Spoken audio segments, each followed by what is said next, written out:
আচ্ছা তোমরাই বলো, বাড়ির খাবার যদি এত টেস্টি হয় তাহলে কি আর ঘন ঘন রেস্তোরাঁয় যেতে মন চায়? মোটেই না। ভেটকি মাছের ষষ্ঠ রঙ্গতে প্রথমেই লাগবে সর্ষের তেল, পেঁয়াজ বাটা এবং আদা রসুন কাঁচা লঙ্কা বাটা। এবার সাদা সর্ষে, সামরিচ, সাদা তিল, খোয়া ক্ষীর, টক দই এবং ফ্রেশ ক্রিম, এই 6 রকমের সাদা উপকরণ দিয়ে একটা মিহি পেস্ট বানিয়ে দিতে হবে। আর স্বাদ মতো নুন দিয়ে ম্যারিনেশনটা তৈরি করে নিয়েছি।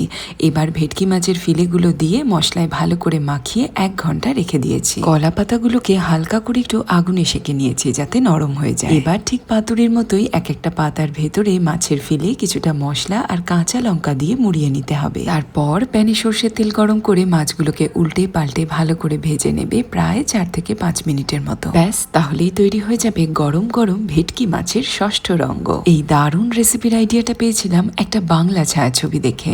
তোমরা কি সেটার নাম জানো? তাহলে অবশ্যই কমেন্টে লিখো। আর বাড়িতে বানিয়ে জানাবে কেমন লাগলো আজকের রেসিপিটা তোমাদের। টাটা।